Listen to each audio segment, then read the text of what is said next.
Welcome to Behind the Page, the Eli Marks podcast, with your hosts, John Gaspard and me, Jim Cunningham. Hey there, Jim.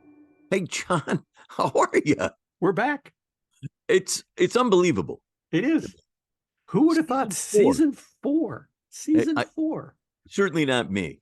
No. I am mystified. I'm astounded. I'm tickled pink. I'm so delighted to be back at talking with you and talking with great, not just magicians, but humans.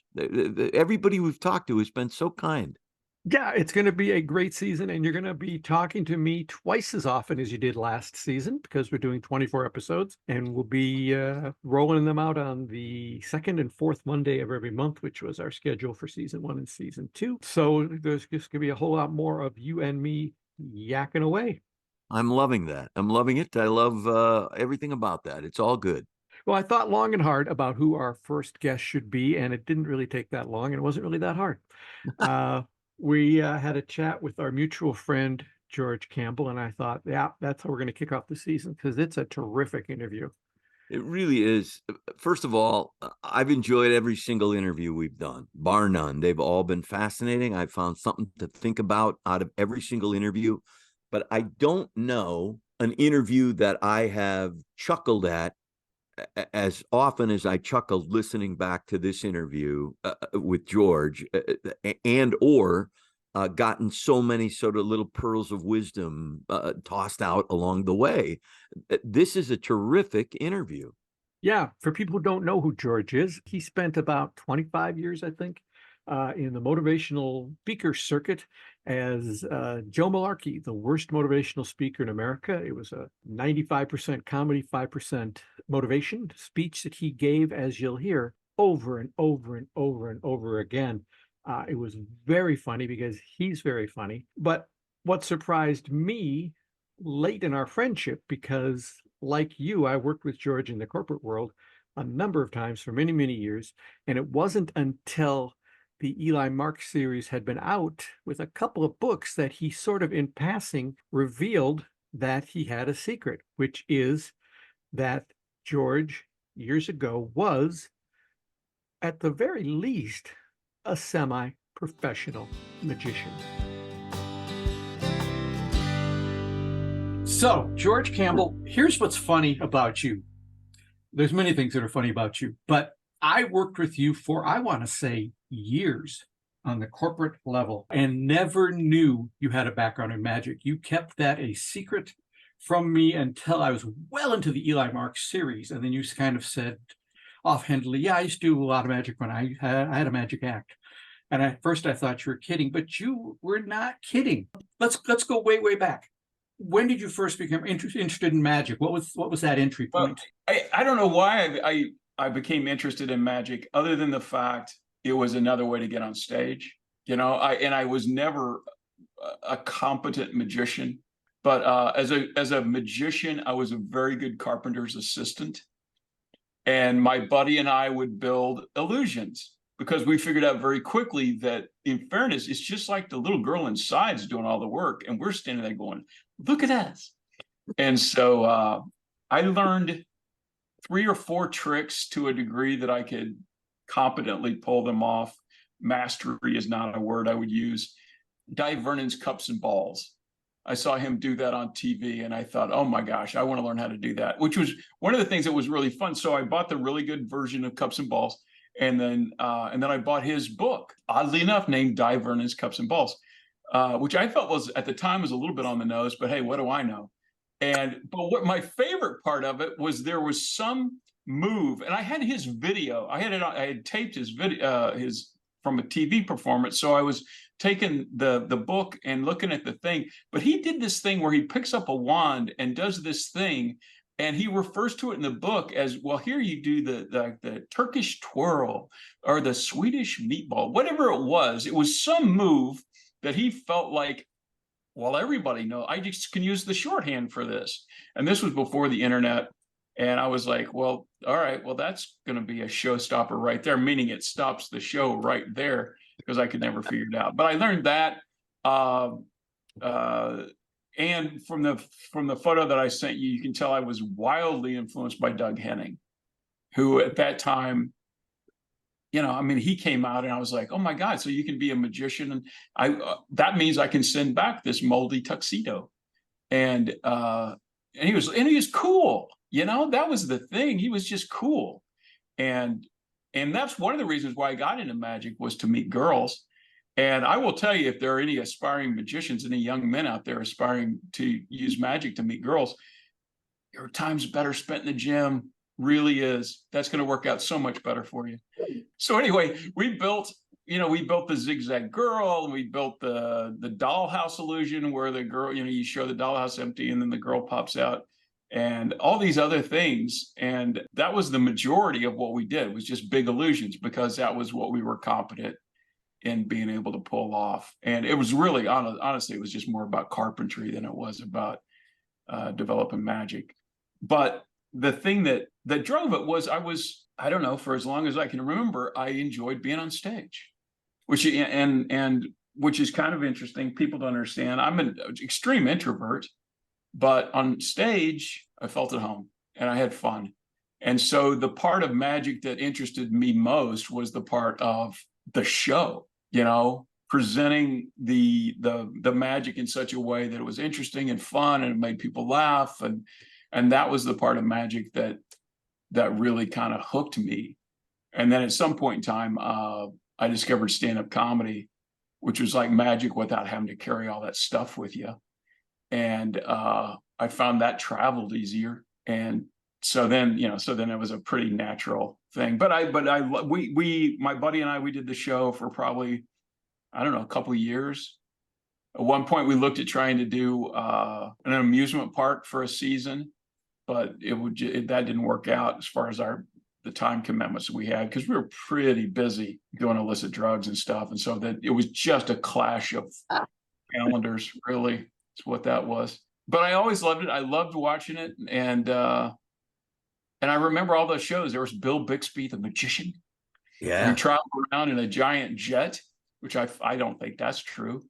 And I don't know. That was always, and then as I got older, I was more attracted to the people that it was in comedy. There's a thing called anti-comedy, where you do stuff that is funny because it's not intended to be funny. And so there was like the anti-magicians. I felt like the Penn and Tellers of the world, who did legitimately great comedy, but they did it in such a way it felt a little bit rebellious. And then I worked with, doing stand-up, I worked with the amazing Jonathan a bunch, who very funny guy, very little magic in what he did. I mean, he was a competent magician, but that wasn't what the show was about. And so once he found out that I had done some magic, then he would bring me up every night as an idiot basically he would throw a sheet over me. In the process of throwing the sheet over me, I would put on my head a colander with a protective sponge thing, and then he would stab me. That was the extent of my participation. And to the point where I'm like, Jonathan, really, it's the weekend. We don't have to do this. You know that, right? We're good. These are shorter shows. We're going to be fine.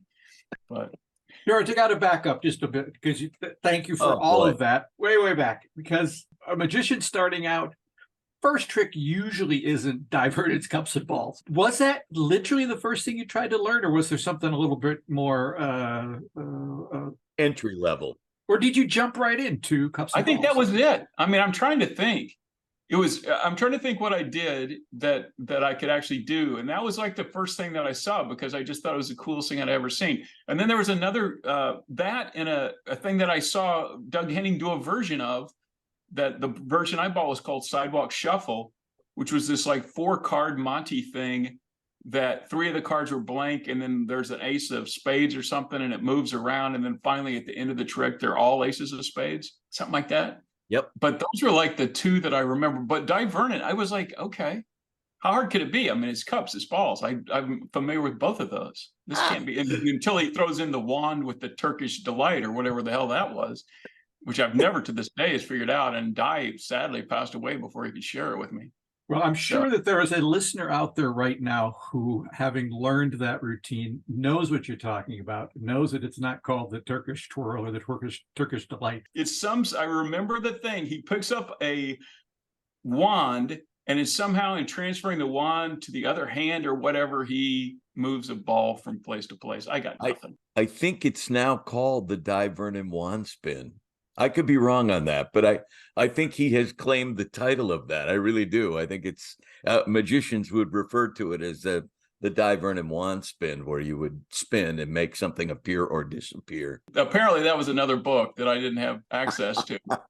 Although it's funny, I've got this box that in moving, I've got this that I came across when we were moving from one storage facility to another, which I think that's a wise investment. Buy so much stuff that you never have to deal with it.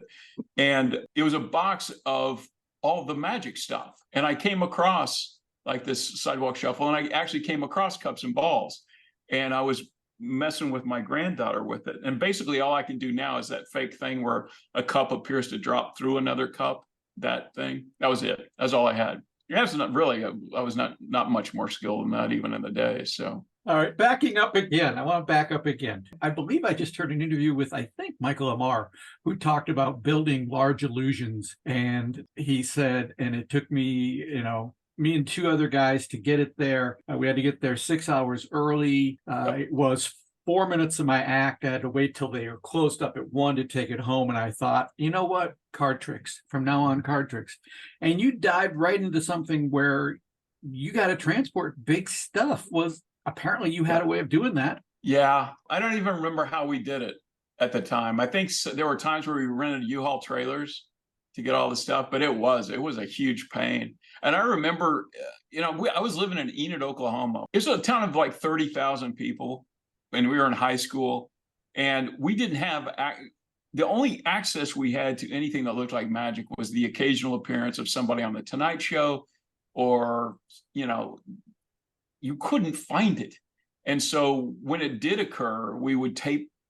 We had a gigantic Betamax, so it's good, and we would tape and go over that.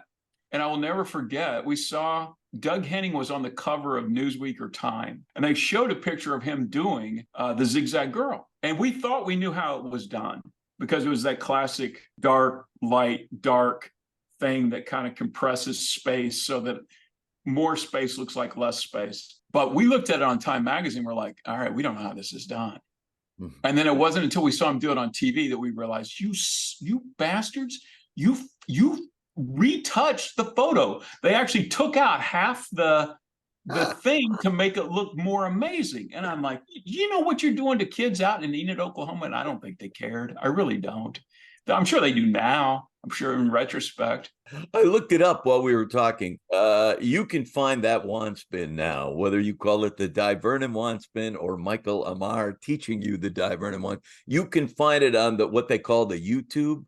You could be spinning a wand by supper time, George. Okay. I am only short one wand of being able to make that happen, because I think that may have been lost in shipping.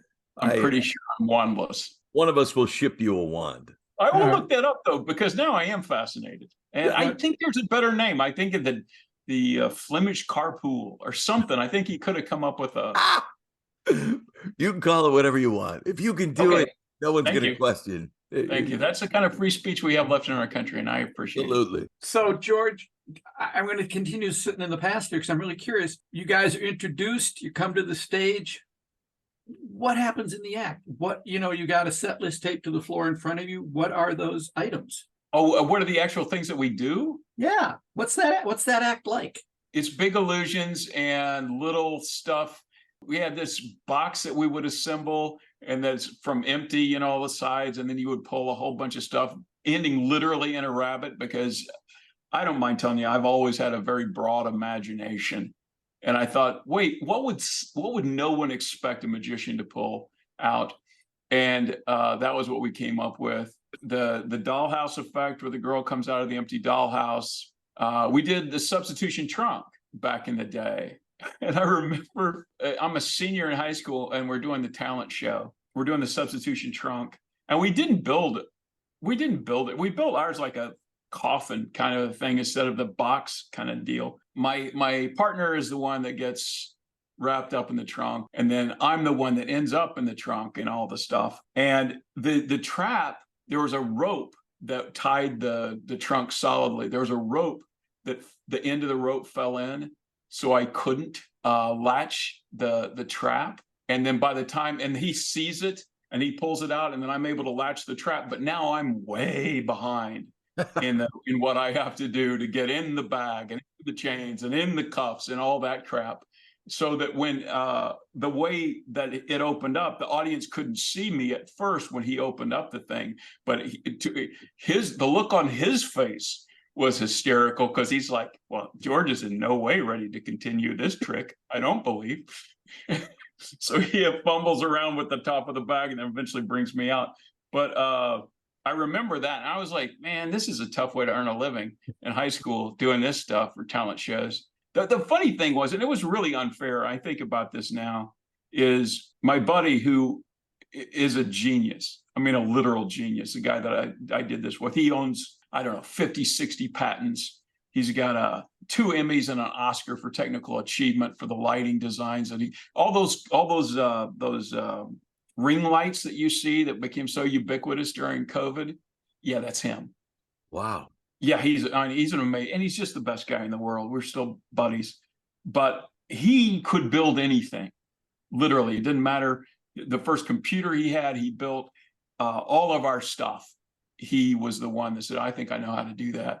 And so he did all the really hard work in assembling all the crap that we did. I would then step forward on stage because that's what I did best. And sadly, I think I hogged most of the spotlight, which I think decreased his interest in continuing beyond what we had. Yeah, he was absolutely the best. So, I mean, we did some little stuff too. And, but mostly I messed with the audience, and it was a little show. I think the longest show we ever did was like 45 minutes.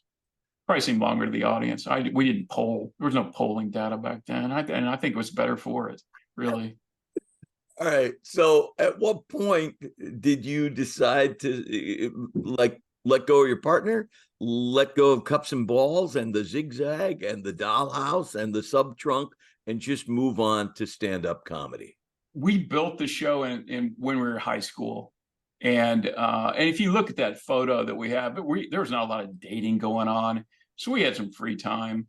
And so that's when we built the show. And then we did it for a couple years into college. And the requirements of that kind of show, where you have all the crap, and then you have 2 guys who are in college, and we're in 2 different colleges, both in state, but still, it just became it was ridiculous.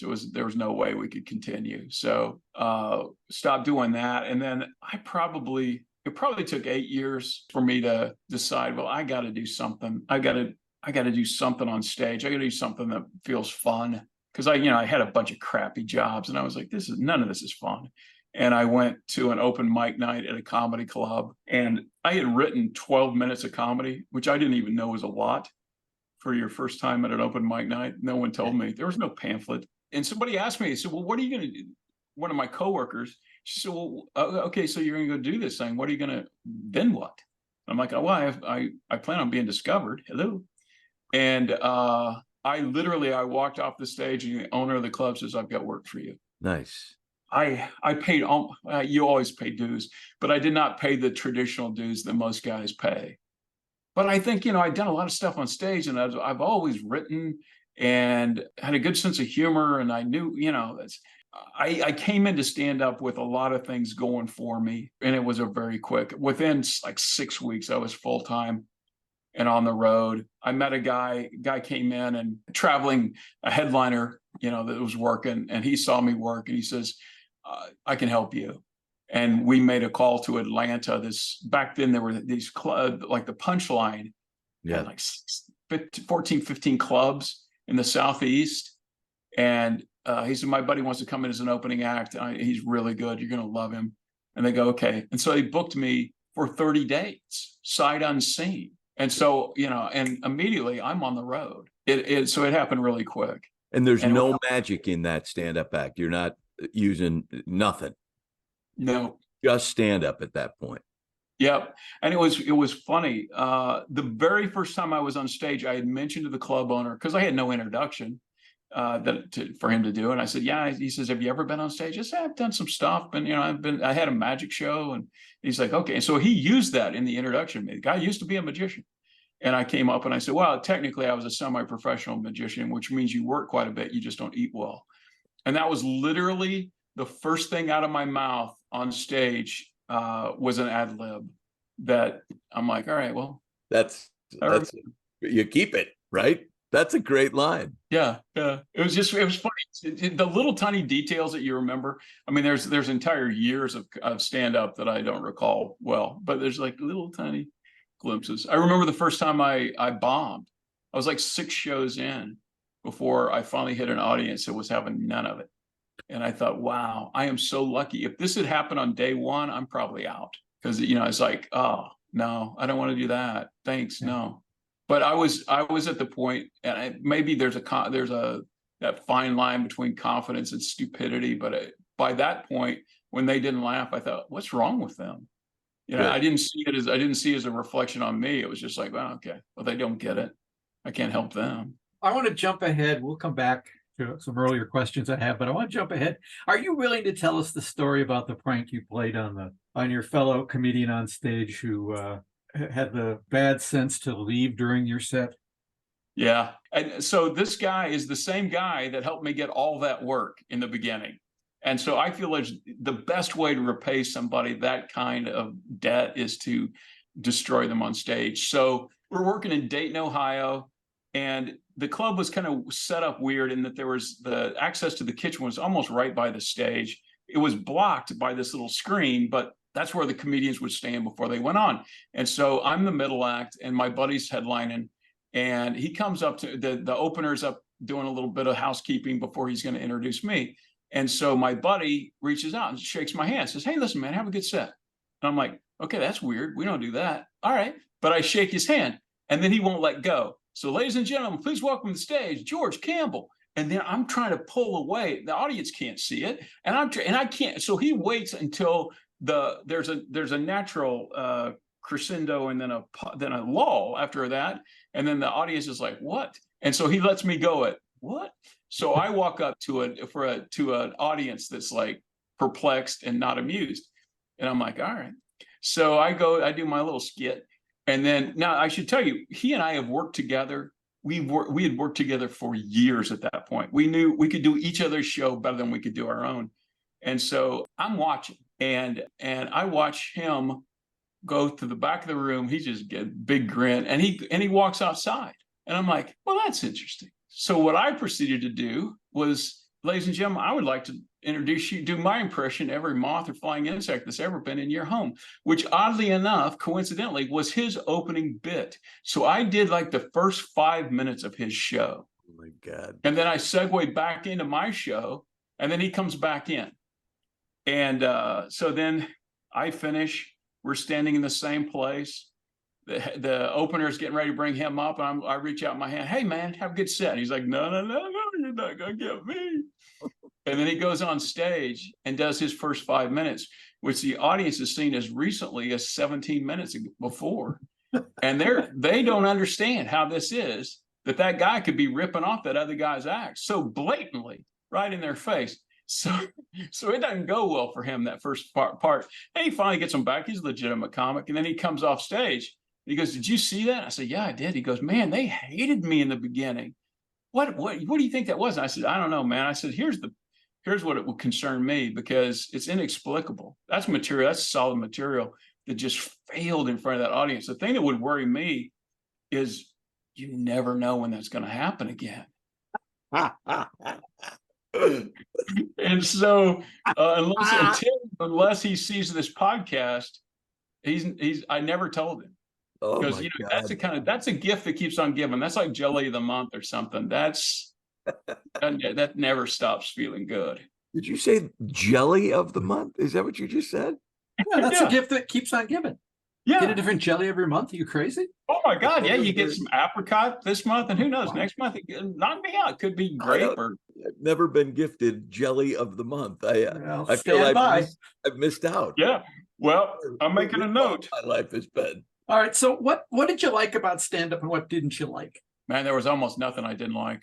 I mean, I started doing stand-up when I was like 28 years old and did it for 10 years. And it was about as much fun as you could have. I mean, the travel, I mean, it cost me a marriage, so there's that. Because in the beginning, you're making so little money, you have to stay on the road all the time. And I found it impossible being on the road for 5 or 6 weeks. And my wife, I had 2 stepkids, and to try and get back in sync with life about the time, you know, after a couple weeks, about the time you're starting to go, okay, here's what's going on. And then you're on the road again. So that part was tough. I mean, the money in the beginning wasn't very good. It was enough. And I put a 1.7 billion miles on cars. I mean, I just drove as an opening act, you're driving everywhere because they're not paying your expenses. So you can't afford to fly. But man, I met great people and I had so much fun. The comedy condo, there are weeks where, you know, you just think, okay, that was a week I'm never going to forget. Where the shows are really good because you're with quality people, but there is nothing that happens in the comedy club that's as funny as what just happened or is going to happen back at the condo. And when I say condo, it was always just a ratty 3-bedroom apartment that was so disreputable that it was comedian proof, really. Does anybody stand out? Any of those people where you just had great weeks? Oh yeah, Jeff Cesario, one of the best weeks of my life. There was a week with Dennis Wolfberg, and that was a week. We're in Jacksonville, Florida, and it was also Pam Stone was the middle act. I was the opener, and that's the other thing that's you say. What didn't you like? When you start out as an opener, you don't make as much money, obviously, but your odds of being with funny people huge because they've been around longer and they're more experienced. As you move up the food chain, the odds of you being with funny people go down. And so by the time you got to be a headliner, you know, it was a crapshoot whether or not you were going to have somebody in front of you that was horrible or unbelievably dirty, or, you know, that was about the time that Def Comedy Jam hit, and everybody thought that, you know, okay, well, that's my ticket to fame, just being as dirty. And I was clean. And so, I mean, there were times and you finally learn self-defense techniques where you just go on stage and say, lady, another hand for that guy. And man, wasn't he funny? I love him. Just so you know, I'm going to kind of change the direction of the show now. And if you come with me, we're going to have a really good time. And if you don't, it's going to be the longest 45 minutes of all of our lives. and it was like a little bit of sorbet to cleanse the palate and let them know, okay, we're doing something different now. But yeah, it was a lot of fun. I mean, I was doing stand up with a buddy of mine, another Daryl Pensky, who I love. And some of the funniest stuff I ever wrote, it was when I was on the road with Daryl. It was like he was like this muse. And he and I had finished this weekend at this little college in Georgia or somewhere. And we're driving back to Atlanta, and we're at breakfast. We're talking about, I'm like, I've heard so much money. There's so much more better money in corporate.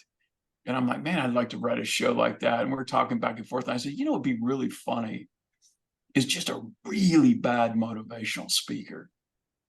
And he goes, yeah, it would be funny. And that was it. And it took me like 2 years from that point because I knew it was something. This predated like the Chris Farley guy in a van thing. I knew there was something there, and it took me forever to figure out what the execution of that piece was. But that, you know, that ended up being the next 25 years of my life. So you saw corporate as a great opportunity. Did you get into corporate before you created that character, or did Joe Malarkey appear at the same time as you got into corporate? And Joe Malarkey is the worst motivational speaker in the world. Yeah. Okay. Yeah. I actually did quite a bit of corporate before I came up with Malarkey, just because I worked clean, you know, and so you could work corporate. And it was funny because at the time, corporate, I was making $500 for a show, and I felt great about it because when I was a middle act, I'm making $500 for the week. So I make $500, $750 for a show. That's fantastic.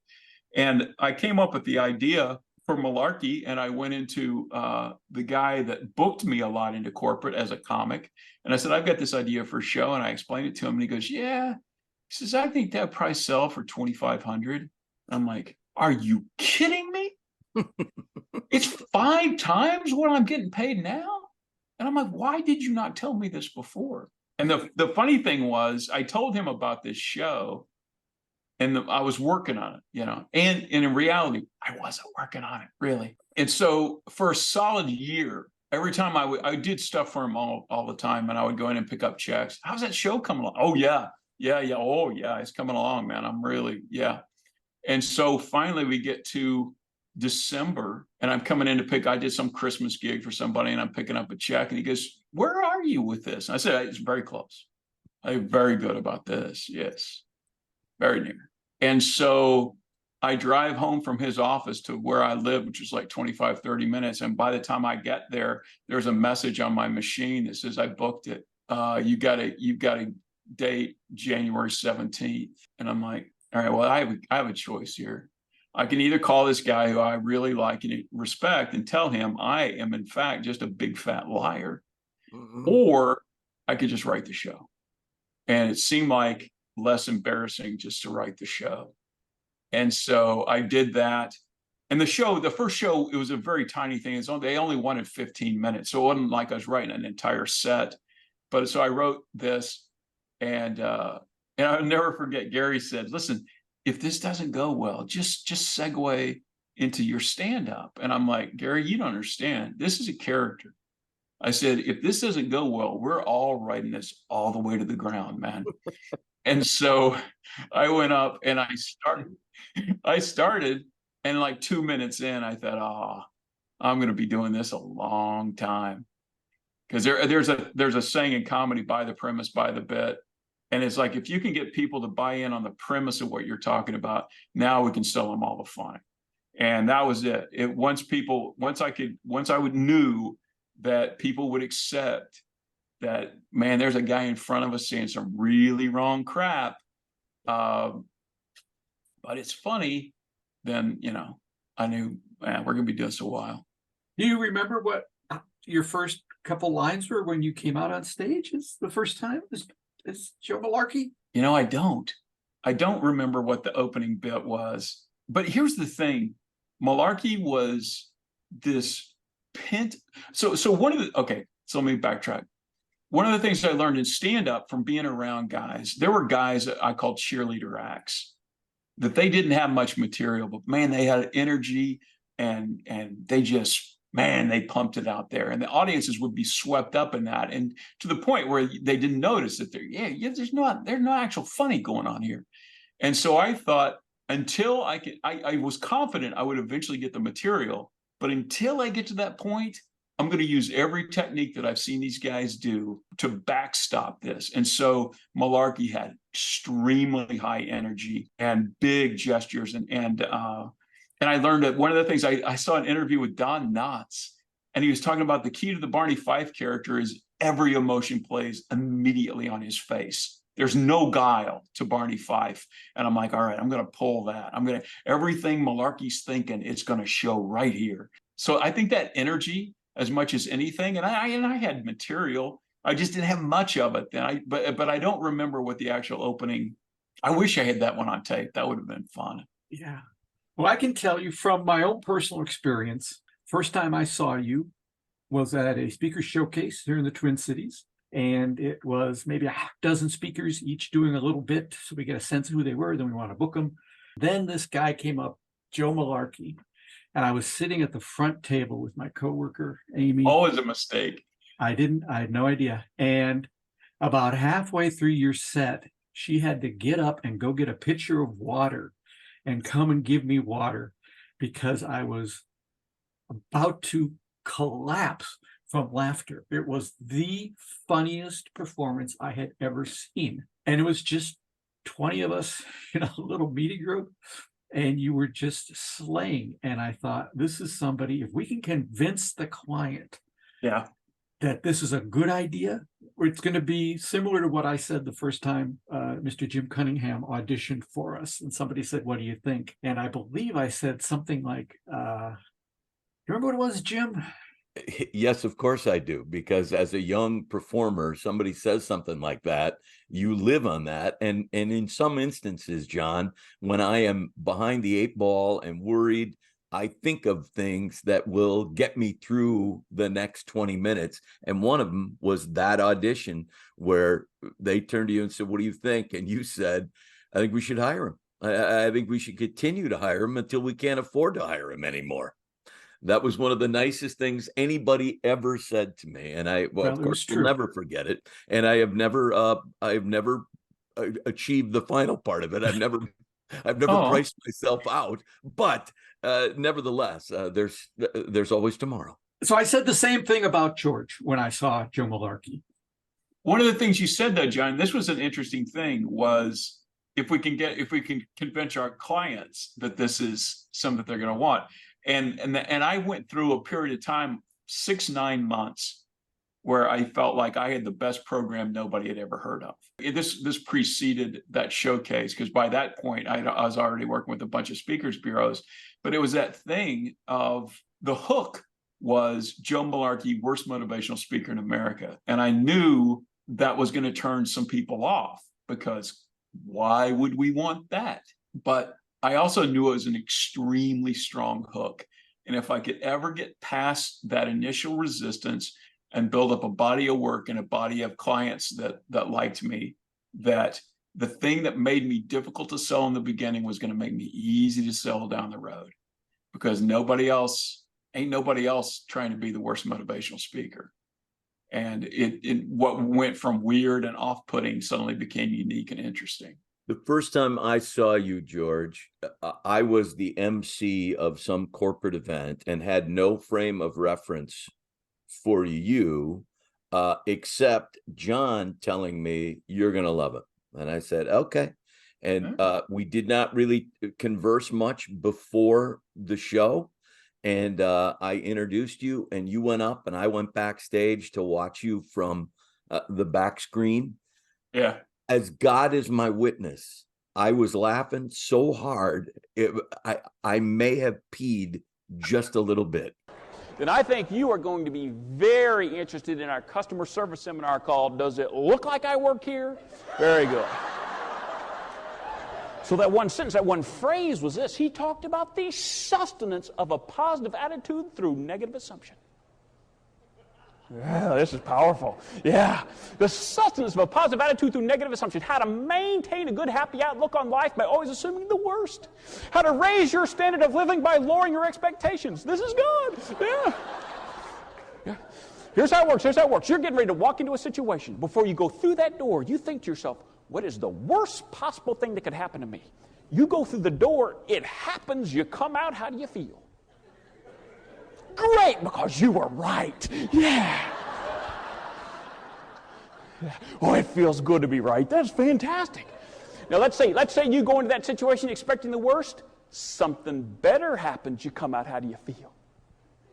Great, because something better happened. We all love it when something better happens. So you cannot lose with the choose to lose system. That's what I'm saying. Choose to lose, prevail to fail, prepare to err, have the panache to crash, have the thunder to blunder, have the pluck to suck. It's genius. And how long did you do Joe Malarkey? 23, 24 years, something like that, to the point where I really couldn't do it anymore. Yeah. I would have liked to have kept going. I just couldn't find it anymore. It was weird. I don't know. I think you just do the same program so often and so much. It's like, you know, the lyrics, but you can't hear the music anymore. I don't know. That's a pretty apt description. Yeah. And stuff that should have been, it wasn't time-based, it wasn't topical.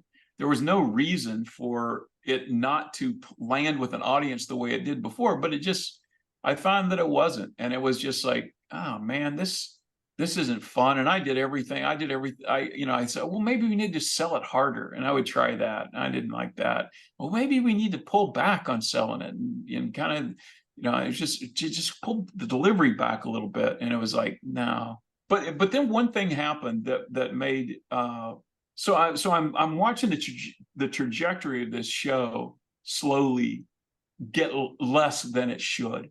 And then I wrote this bit that was called the TSA Macarena in my little head. And it was like a, I don't know, 3-5 minute piece. And bam, I mean, it exploded like all the stuff in the old days. I call it the TSA Macarena. Yeah, yeah. Yeah, got my shoes, got my belt, got my watch and my wallet, boarding pass ID and my cell phone. Hey, where's my laptop? And that propped me up for another 5 years because it gave life to the whole show. But the thing that it taught me was, okay, it seems like the old stuff is the stuff that is not getting what it used to, but the new stuff is killing. And that's a good problem to have, because I've got a limited supply of old stuff, but I have an unlimited supply of new stuff that I can write. And so that gave me hope and an idea that, you know, it's not like I've lost the ability to connect with an audience. I'm just not reading from the right book right now. And so that caused me to kind of reevaluate what I wanted to do. And, you know, eventually, you know, Malarkey died in a tragic yak incident in a petting zoo. It was, it was in all the papers, right? So when you were at your height, this is my question too, John, is like, for people who are listening to this, who have no sense of how often you were doing it. I mean, you were out there constantly with this for 24 years. I mean, every corporation in America had you a couple, 3 times. It was busy. I mean, they did a thing on me on 60 Minutes, and that I was on the cover of the LA Times. It was all this stuff. And, you know, if I had known, I would have tried to enjoy it more. I really would have, because, but when you're working, like, I mean, I would look at my week, and it was the middle of the winter, and I'm going from Boston to Fargo to West Palm to LA, and really all you're thinking about is, I got to make a plane. There were times where I was doing 2 shows in 2 cities in one day, and literally, that's crazy, because the only thing you're thinking in the first show is, I got to get to the airport, and the second show, all you're thinking is, I got to get some sleep. And, you know, so the rule was, if I could physically get my body somewhere, I would take the gig. I mean, assuming there was the budget, and it was, you know, it was fun. But, and this is sad, and I don't know, this may be just a quirk of me, but there were standing ovations and stuff. And I would see after my favorite thing was running women's makeup. That was the best compliment you could get, where you come out and everybody's mascara is on their face. That's a good compliment. But it just got to be where I don't retain much memory of the good shows, but man, the bad ones, the ones where it went wrong, they stick. Yep. You know, and it was funny, like Jim, what you were saying about, you know, when you're in a dire strait and you think about that compliment that keeps you going. And I would be in a dire strait, and I'm thinking, man, the only time worse than this was this other time that was also horrible. And then, you know, there was like no uplift there at all. And again, it's just the percentages. I just felt like the percentages were shifting on the show. I mean, there's a quote from Lenny Bruce that said, the definition of comedy is to stand up in front of a group of paying strangers who paid money, and you elicit a laugh every 10 to 15 seconds for 45 minutes. And you perform this amazing feat 19 out of 20 times. That's a pretty good definition of somebody succeeding stand-up comedy. However, you have to understand that means 5% of the time you're eating it. You know, even so, for somebody really good, 19 out of 20 still means that 5% of the time it's not going to be a good experience. And I could live with that. And I had that. I mean, at the height, when things were going great, you're still going to be put in a situation. I mean, I went to Savannah, Georgia one time, and I was told there's going to be like 600 people in the audience. I get there and there's 90. Oof. And I'm like, well, what happened? And they said, well, this last week, we did some downsizing, but you go out and chipper them right up. And, you know, people who just seen the majority of their company leave and they're not sure if they're going to have a job tomorrow, they're not in the mood to be chippered right up. And so you would be put in situations where it was kind of no win. And you could deal with that, you know. But when the percentages start changing from 95-5 to 90-10 to 85-15, at some point there you go, yeah, I'm dreading. Every time there was a point in time towards the end where every time I would get a booking, I would dread it because I'm like, who knows? It's a crapshoot. And the last thing you can have in comedy is to lack confidence, especially malarkey. I mean, malarkey was based on this exuberant stupidity confidence. If you didn't have that, you had to be bulletproof to sell the show. And if you felt that slipping, then you need to find something else to do, which I did. So yes, there's that. Before we talk about that, I want to jump back because you mentioned just in passing, when I was on 60 Minutes. That particular segment of 60 Minutes came at what we call the height, the boom in motivational, quote unquote, motivational speakers in America. And it was Morley Safer, and the 60 Minutes crew went around and they videotaped and they interviewed motivational speakers, and they had a point of view going in, which was, this is a huge ripoff. Why are you paying people all this money? And the speakers are doing their best to justify. And then in the last 2.5 minutes, they decide to profile George Campbell, Joe Malarkey. And I will just play for our audience how this segment ended. It ended with Morley Safer and you having this conversation. Malarkey's real name is George Campbell, a recovering stand-up comic. Why did you do this? Were you not a great success as a stand-up comic? I was a middle success. I was a guy that worked a lot, but nobody ever remembered. But when I came up with that idea of a really bad motivational speaker, I thought it was gold. And since then, it's just been a great ride. But what is the value of your anti-motivation? The value of my anti-motivation is basically saying it's okay to fail. It's okay to make a mistake. How do you account for this American passion for self-improvement? Well, I have no idea, but I am just cashing in. I'll take that. Which, of course, is the name of the game. So that comes out on a Sunday night. And you're part of the National Speakers Association. You know all these folks. You probably know everybody who was. Oh yeah, I know everybody that was profiled in that. What was the reaction to that piece and to your part in that piece? Well, here's the thing. So I have a whole bunch of people over for a watch party, right? Because this is a celebration. We're going to be in front of 20 million people. Woohoo! And so I got friends and fam over, and it's. Was that the tick tick tick tick? Is that what you were doing? That was it. Yeah, that was me doing that. I'm something of an impressionist. I am a jack of all trades. And so they profile one thing, and then they profile my segment. And it's Morley Safer saying, aren't you just stealing from money or whatever, stealing from people or whatever? And I said, I don't know, but I am just writing this, whatever the hell I said. I'm just writing this as far as I can. Whatever it is, it looks awful. And that's the clip. And then my segment doesn't play for another 40 minutes. Well, this is an awkward period with your friends and family. Everybody down there just saying, could I have another banana daiquiri, please? Because this feels like it's not going to go well. So in the context of my segment, it's not so horrible. But the experience was horrible. I mean, the guy, I still remember the guy's name. I won't say it, but the producer for 60 Minutes, and he's, oh, you're going to have fun. You're going to love Morley. It's going to be great. So I change a flight so I can stick around so they can tape this thing. And Morley shows up, and he's obviously been on a red eye, and he smells like cigarettes, which is not surprising. He's smoking the entire time. And so he sits down in this jacket that there's no way a stylist ever said, oh, I think that shirt would go with that jacket. And he stubs out his cigarette, and he looks at me. This is the first thing out of his mouth. Isn't this just snake oil? Are you just stealing money? And I'm like, and I think he did it on purpose. You know, it's like that thing to put you off. And if he did it on purpose, he couldn't have done a better job. And so, I mean, I would just snap back. I'm like, oh my God, they told me this was going to be fun. You're going to have fun.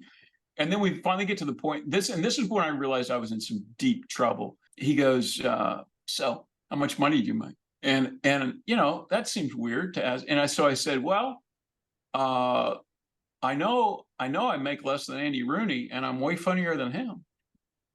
And the whole room laughs, right? Cameramen laugh, Morley laughs, everybody laughs, and the room settles. And he looks at me and he says, "So how much money do you make?" And that's when you realize the person who has the edit can make this go any way they want it to. And they've now got 40 minutes of me, my goofy ass, well-intentioned, ill-suited sense of humor on display for 20 million people. And so I got done with them, and I had a flight, I had a gig in Baltimore the next morning. And I remember flying to Baltimore, and all I did was sit in my chair and try not to throw up, because I knew this could be the end. This could be the end of the whole thing. Yeah. If they choose. And so the only thing I did that was reasonably smart was I stayed in touch with that producer. And I sent him some stuff, and hey, man, it was really great to get to know you, just because thinking that perhaps if we have some degree of rapport, because he's going to do the edit. It's not Morley. Morley doesn't give a crap. He comes in and asks questions that somebody hands him and leaves. So, I just smoothed that producer as much as I could. And, and the outcome for me was good. I mean, you come off quite well. You come off quite well. Yeah. And you get the sense that I'm not, it's and they also they shot a show, a part of the show that I did in Buffalo, New York later on, and they cut it in. So you can see in context what it is that I'm doing. And basically what they used me for was to say in an entertaining and funny way what they were trying to say, which is these people are just goofs and you're paying, it's just nothing. Mm-hmm. And which is kind of what Malarkey was the 180 degrees away from a good idea. And so they were able to use me as the avatar of what they wanted to say. Well, I know it was a big stir when it came out, but in looking at it again, and it is quite hard to find. If you do a lot of digging, you can find that segment. They clearly went in with a point of view, which was, oh God, yes, this is a waste of money. And in many cases it was. However, having been part of booking several hundred speakers, I suppose, over the years, there were a handful who were so worth it. Absolutely. So worth Having seen lots of them over the course of my corporate work, there you can say what you want about whether it's snake oil or whatever, or will it stick? Is it going to be, are these people going to be jazzed up for the 90 minutes after the presentation and then it fades away on Monday morning? Right. But there are some brilliant motivational speakers who give you things that things that I collect and use on a regular basis. I still, in my mind, quote Mr. Michael McKinley, who I saw 35 years ago. And he had a couple lines in his act that really stuck. And I think they stuck for other people too. And over the years, there have been a number of those speakers that I run into. And George, you, of course, are one of them, where it stuck. Yeah. And I never felt, my purpose was basically entertainment. So I'm just like a very corporate friendly comedian who has this really well-suited show for them. So I never felt any pressure, to deliver on, to move the needle or anything like that. But it was interesting too. The 60 Minutes people came down to San Antonio, and it was a National Speakers Association meeting. And so they were getting some B-roll footage and stuff. But the guy that was the producer of the thing, after they said, yeah, you got to talk to Malarkey because he's somebody you need to. And so after a couple of days of them being down there, I sat down with them, and he says, I got to tell you, I'm really kind of blown away, because they sat through general sessions and stuff, and they saw DeWitt Jones. Yeah.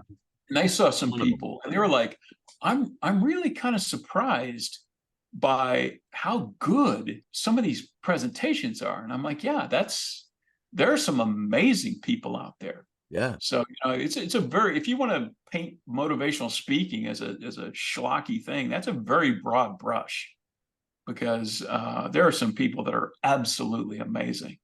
So yeah. So you retire Malarkey, but then you come up with another idea, and it's one of the reasons I wanted to have you on, because what you're doing now and the ideas behind it, I think anyone who's listening who is not just a magician, not just a performer, but a person trying to get through life, what you've come up with the consistency chain is something everybody can use. And it's not snake oil, and it's not even really motivational speech. It's just a way of looking at life.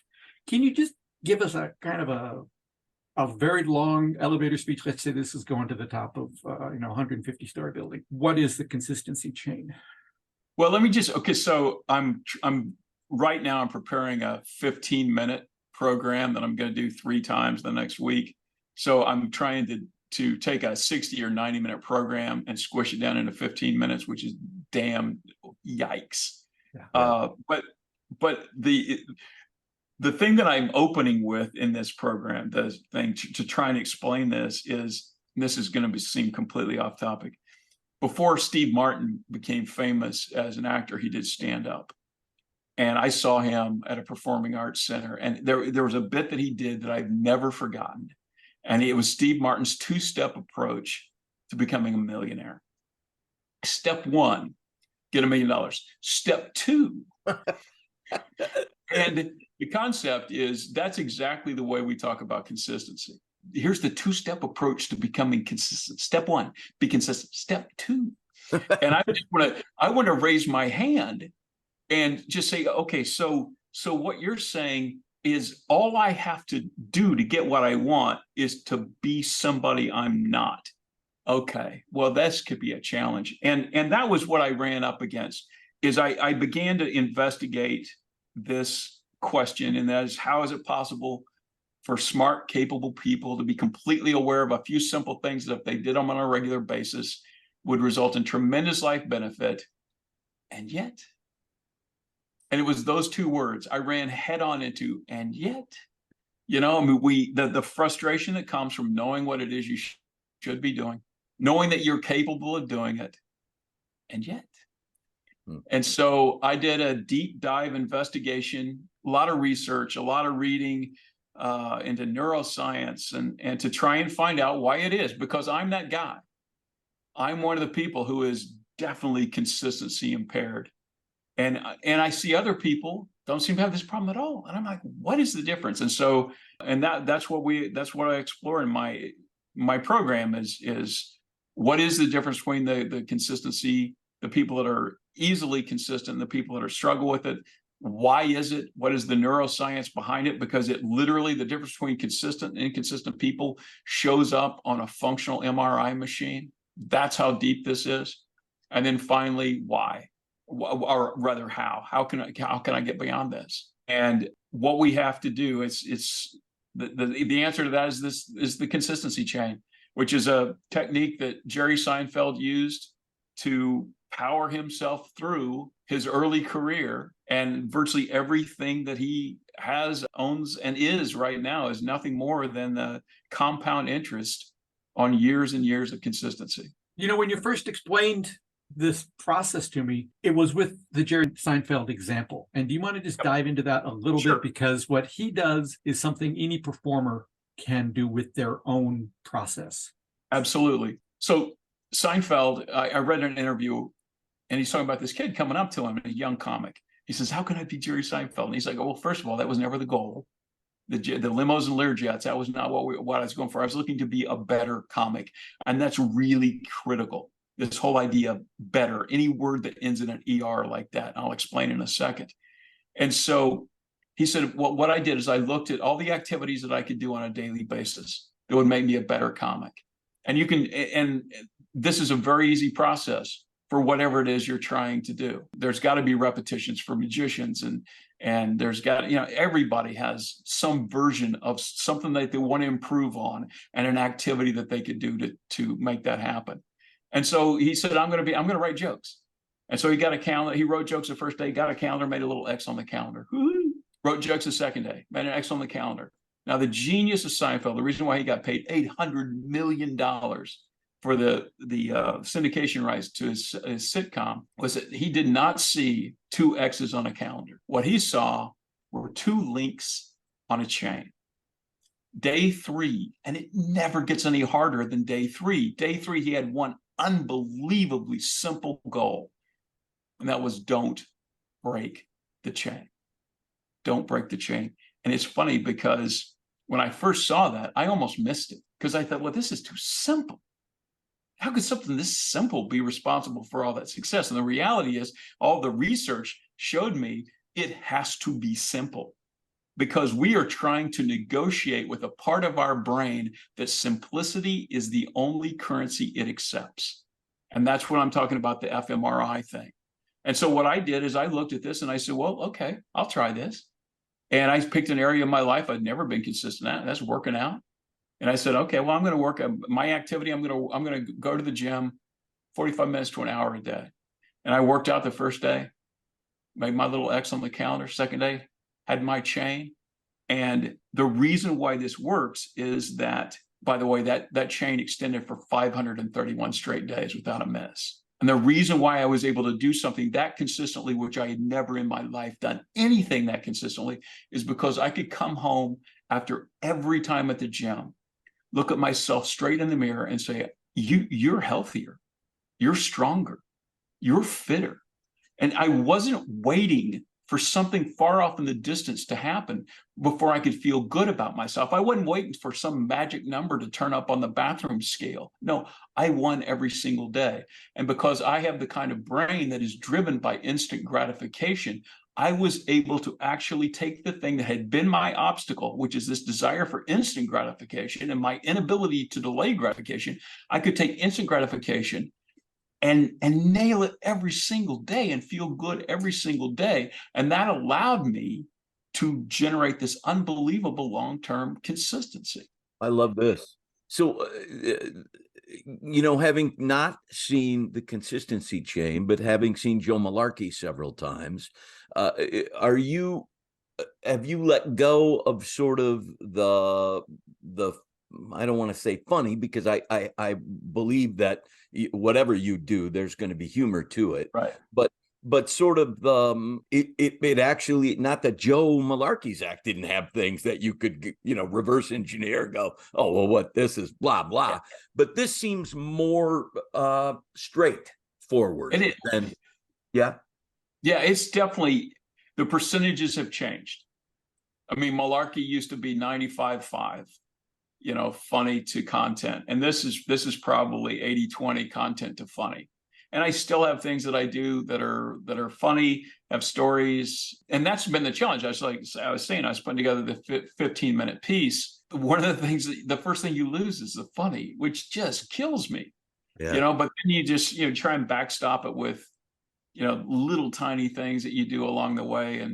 But yeah, the percentages have changed, but it's still entertaining. And it's still me. I'm incapable of talking for any length of time without hopefully eliciting laughter. You mentioned our friend DeWitt Jones, and I'll put a link in the show notes for people. They can watch a little bit of DeWitt, a former National Geographic photographer. But I got to see his presentations a number of times and talk to him about them. Yep. And one of the things that he said that stuck with me about the way he built his presentation, and he built it, he designed it. There was nothing random in that. And I said, the humor is so strong throughout. And he said, well, I have to have humor. I have to get them to laugh, because once they laugh, they've opened up, and then the next thing is going to go in, and they're going to absorb it. So I have to have the humor, or else they're not going to get any of the messages.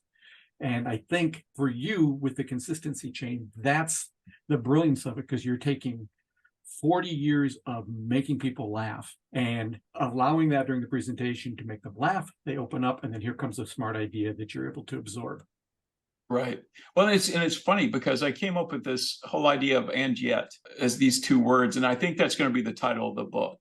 And it may be the only book that the subtitle comes before the title, which is, we know what we should be doing in our life, and yet. And I wrote a whole opening to the show now that's close to stand up, talking about the fact that our parking structure where we live, we've got a overhead garage door that I think it's the only one in the Twin Cities that's powered entirely by sleepy hamsters. I can't see them, because it's the door, the wall is opaque, but I think they're back there. And I think what happens is like the head hamster, he blows a little hamster whistle, and then when your car gets up there, they start. There's nothing else that could explain how takes so long to start going up and how slowly it goes up. But this is a time, this is a time for inner discovery, these moments. And so what I've discovered is I have no patience. So when it clears the hood of the car, and then I scoot up, and then I ride that baby up the slope of the windshield. And then when it gets up to where the roof rack is, I'll be honest with you, I'm just guessing. But what I also found out is that my wife, who loves me and sits beside me while I do this, she hates this with the white hot intensity of 1,000 suns. And she will say to me in a very calm, soothing voice, "You're going to hit the door," like that. And I have some options how to respond. I can't ignore her because I'm a husband, and that would be wrong. And so I could point out, say, "Well, sweetheart, in the past, you may have noticed I have in fact never hit the door. And if you're willing to wait the 22 minutes it takes for this door to go up this time, I think what you're going to find is I'm going to hit it this time. And I will tell you, projecting, I have no plans to hit it in the future." Now, I could say all that, or I could compress that all done into 2 words. And she says, "You're going to hit the door." And I say, "And yet," just like that.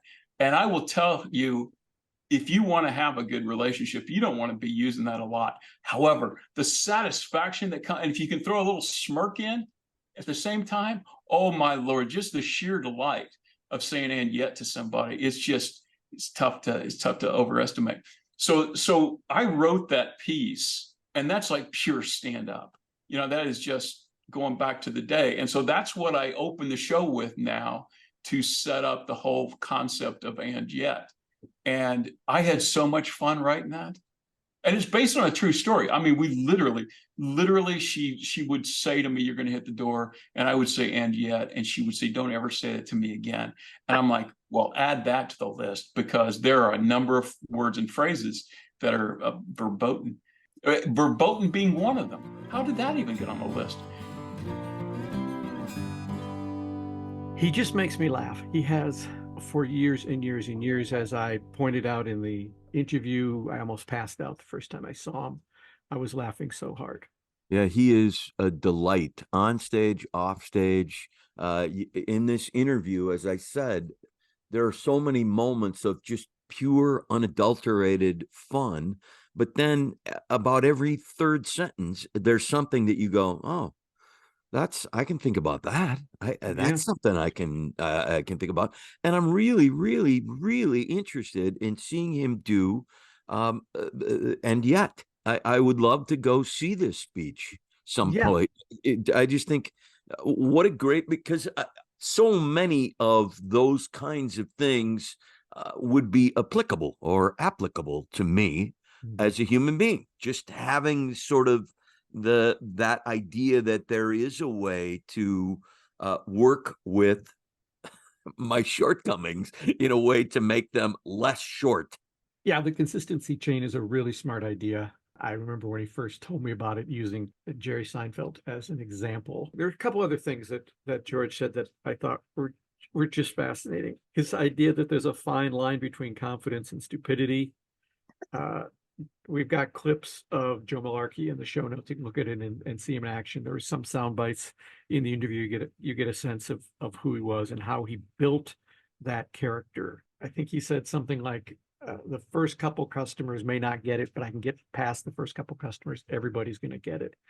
And it's this idea of you don't know what you need until you see it. And nobody knew that they needed the worst motivational speaker in America. It sounded like a bad idea until it was a great idea. Yeah, exactly. Sometimes giving an audience what they want is the answer, but sometimes giving an audience what they don't know they want makes you a genius. And I think George certainly falls in that category. Yeah. And there's one more thing that he said that I think is going to pop up later in this season, when he said, "I have a limited supply of old stuff, but I have an unlimited supply of new stuff." That is such an interesting twist on that idea of you just have unlimited things you can come up with.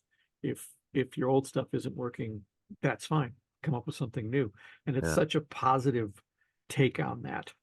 It's also, to me, it was almost a challenge because I do tend to, I'm fortunate enough to be able to work fairly consistently in the same uh, shows year after year after year, 40 years with this, 20 years with that, 18 years with this.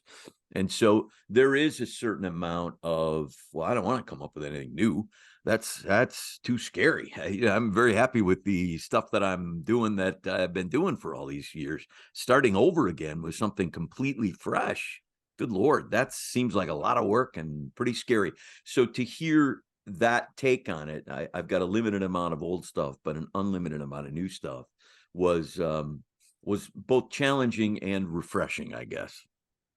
Yeah, I'm sitting here smiling. You listeners can't see me smiling because you're sort of almost reflecting something that George, as Joe Malarkey, said in a promotional video we did years and years ago. With he shot it with his friend Joe Calloway, and would use it as an introduction when he did speeches. And it's just the two of them chatting about continuous improvement. Joe, I think one thing that everybody can agree on is this: if you're going to be successful and you're going to stay successful, you got to keep improving. I mean, you've got to keep getting better, and it's a lifelong process. Don't you agree? I tell you what, I'm very familiar with that idea, and I just want to say this: not a big fan. No, because continuous improvement. I don't need that kind of pressure in my life. That's all I'm saying. A couple things. I mean, it's hard work. Anything if you ever try, and it takes up your whole day. Yeah, right there. I think I could speak for myself and you and most of our friends in saying that when I was looking for a job, I wasn't necessarily looking for work. You know. Anyway, in the show notes, we have all kinds of fun stuff. We've got that bonus video of Joe Malarkey with Joe Calloway, which is still one of my favorite videos of all time. We have some links in there to a couple different versions of that Die Vernon Wand spin. There's George mentioned the Sidewalk Shuffle. We have a link in there. I put in a link to our friend DeWitt Jones doing a bit from one of his speeches. If you ever get a chance to see a video of DeWitt speak, it is he had several different programs, but they were all excellent. Brilliant.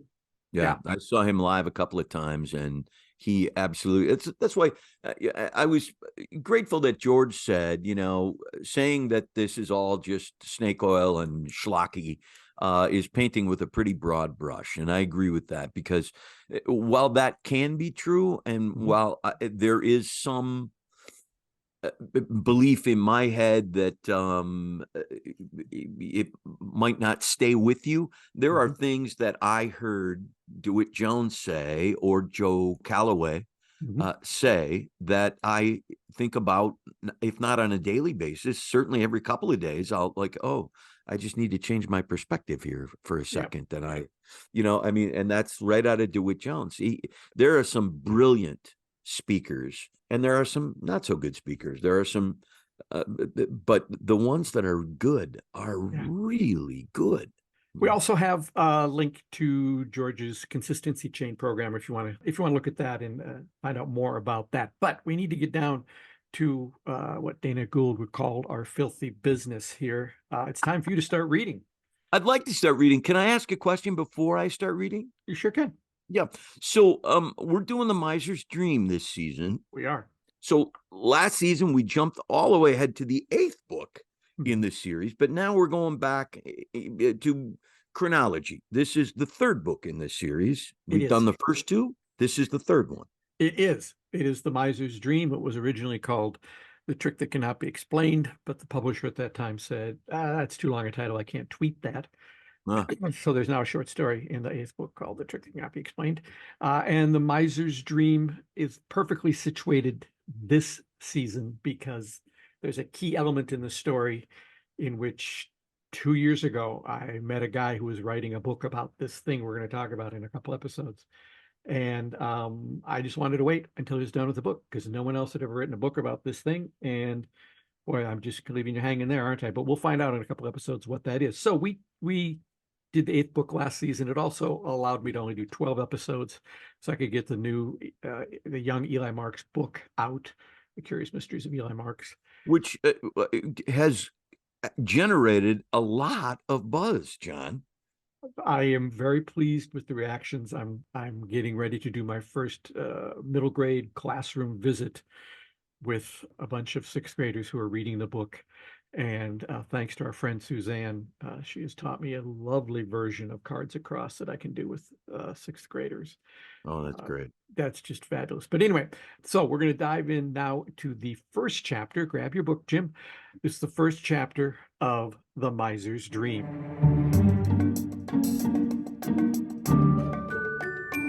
Chapter 1. I'm a hack. Holy crap, did I say that out loud? My intention had been to whisper those 3 words silently to myself, but apparently my brain hadn't properly communicated that goal to my mouth. Consequently, I must have said it out loud, if the stern look from the lady in front of me was any indication. I put a hand over my mouth and cleared my throat, trying and failing to give the impression I had simply coughed. I turned to my right and recognized a puzzled look from Megan. "Are you okay?" she whispered, effortlessly speaking at the appropriate volume. I nodded without conviction and returned my attention to the performer who had inspired this brutal self-assessment. His name was Quentin Moon, and he was killing me. Quentin was awesome, and not in the flawed and grossly overused current use of the expression. He inspired awe. I was in awe. He awed me, which is no small feat, particularly since we are both magicians. I've seen plenty of magicians in my lifetime, but not one like Quentin Moon.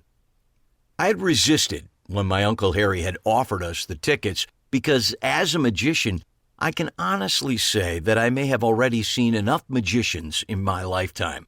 But Harry had wisely made the offer in the presence of Megan. He had also suggested we dine at Christo's in the Union Depot in downtown St. Paul as part of our evening out. And before I knew it, my fate was sealed.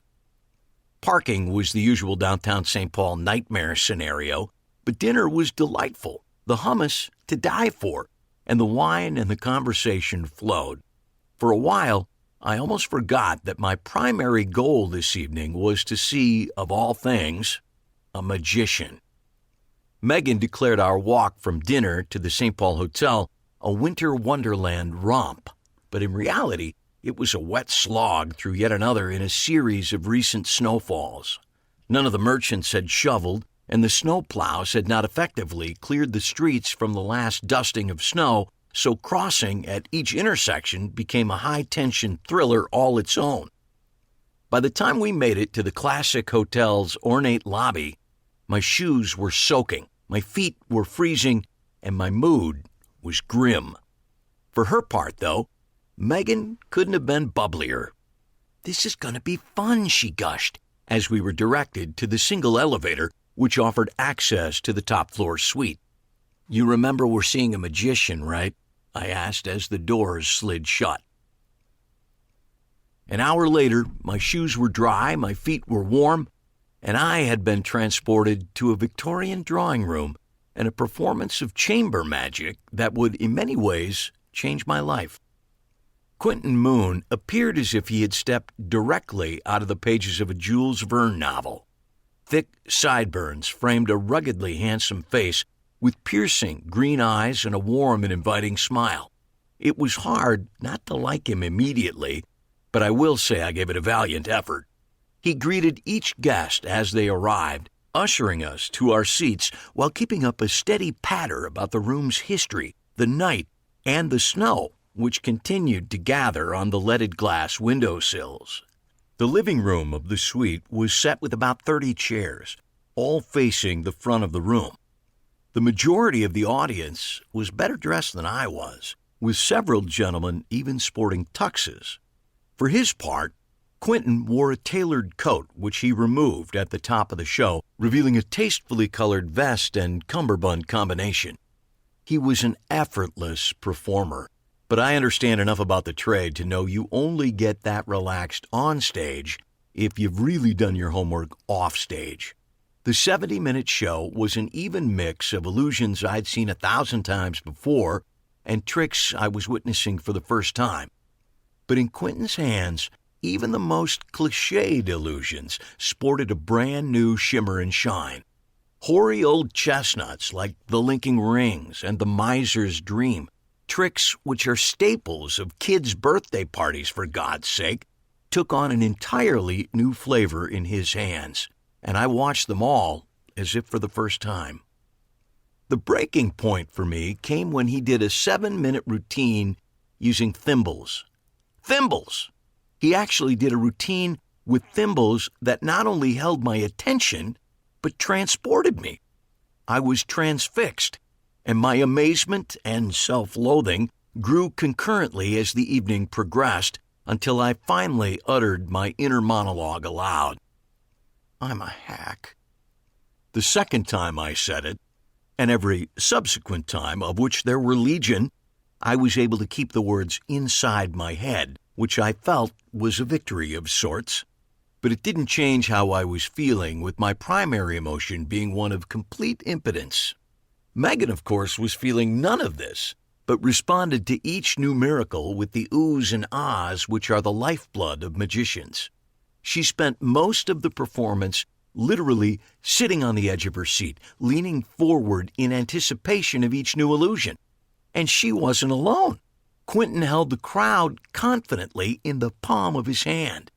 His interactions with the audience members were real and genuine, and he was never thrown, even when a trick seemed to go slightly awry. In fact, he got more out of the mistakes that occurred than I generally am able to get when my entire act goes right, which is rare, or hardly ever. Let's call it never. Speaking in an indefinable accent, was it British, German, Baltic? Nope, turns out he's Swiss. Quentin was consistently charming and engaging, often seeming to enjoy the illusions as much or more than the audience. His delight was infectious, and the act, which was brilliantly structured, built to a final climax that left the audience stunned. We sat in silence for several long moments before the small crowd burst into applause, giving him an instant and heartfelt standing ovation. A real one, not the obligatory ovations Minnesotans proffer to virtually any performance which safely reaches its conclusion.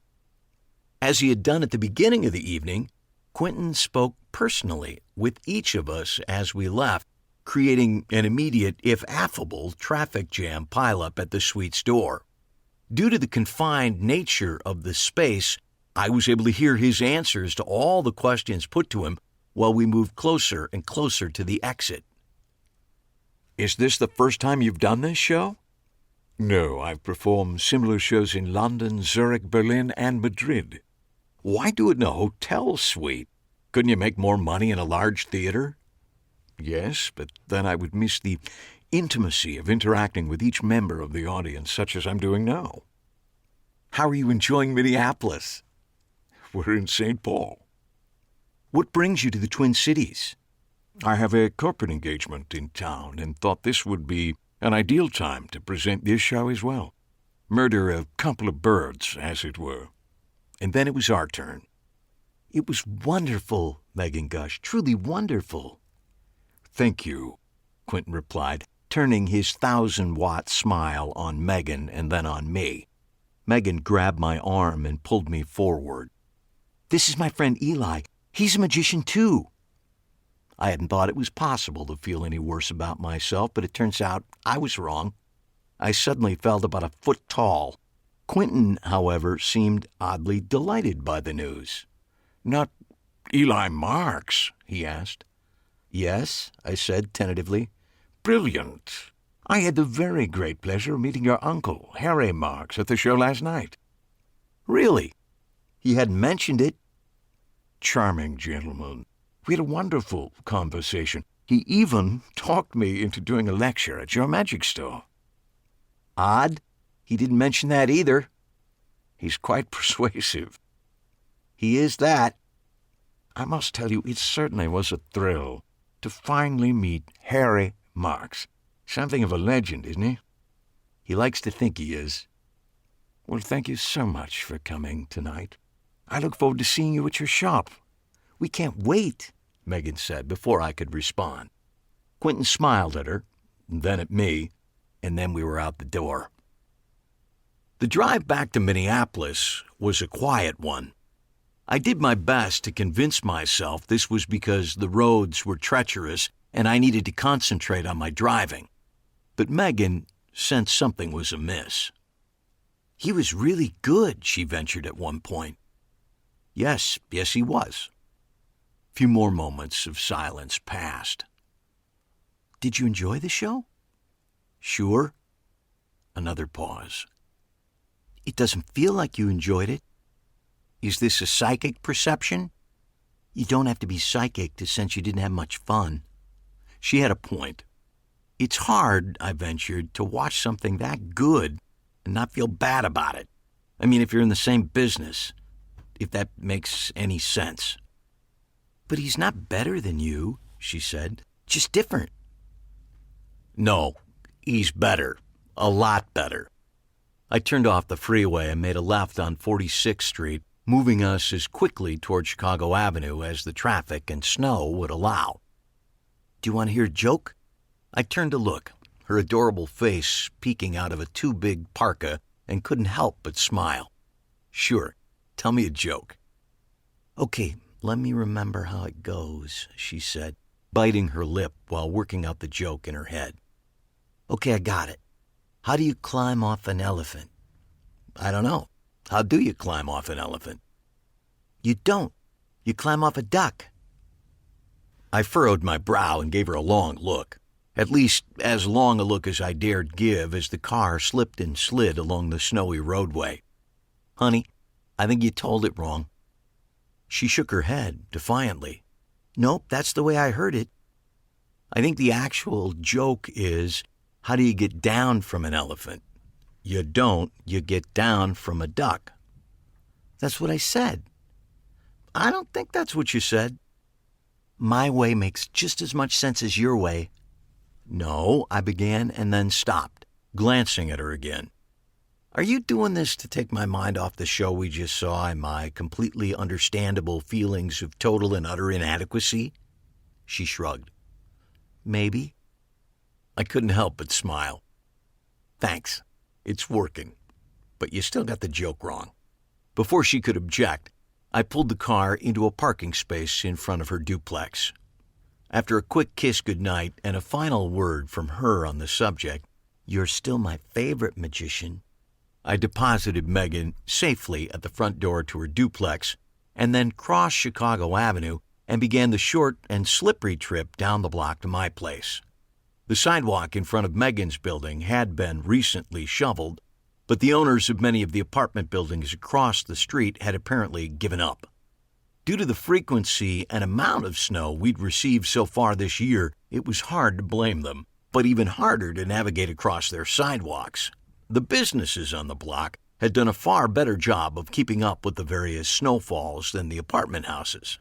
Consequently, by the time I hit Pepito's restaurant, I was feeling much steadier on my feet. It was still early enough that the restaurant was going strong, but the Parkway Theater next door was dark and apparently closed for the night. I glanced up at the theater's marquee and was amused to see it had changed since that afternoon when it had read "Seance on a Wet Dog Day Afternoon." Now the letter spelled out "Big Trouble in Little Chinatown." The theater had recently undergone a management change, and the new manager delighted in putting together what she called Parkway double plays, but what my Uncle Harry had come to call dopey double features. These were pairings of movies which had no actual connection to each other, except that the words in their titles could fit together in weird and wonderful ways. Other favorite past dopey double features have included Murder by Death on the Nile, Dr. Strangelove and Death, Boys in the Parenthood, and the Citizen Kane Mutiny. Chicago Magic was next door to the theater, and I slipped quietly into the store and silently up to my third-floor apartment. I stopped briefly on the second-floor landing, but saw no light under the door, which confirmed my suspicion that my Uncle Harry had already gone to bed.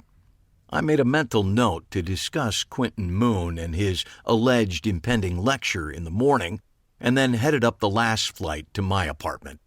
I was tired and ready for bed, but old habits die hard, and before I knew it, I found myself at my desk, scrolling through my new emails, sorting the cream from the spam. As I waited for one particularly large email to open, I glanced out my window and was surprised to see there was still one light burning at the Parkway Theater next door.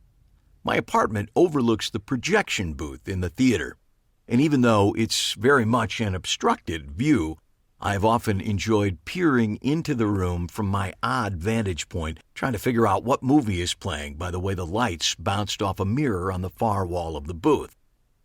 There was no movie running at the moment, but something else immediately grabbed my attention. I stood up to get a better view and confirmed my worst suspicions. Even from this new angle, there was no denying my first impression had been correct. There was a body on the floor of the projection booth, lying in what appeared to be a small pool of blood.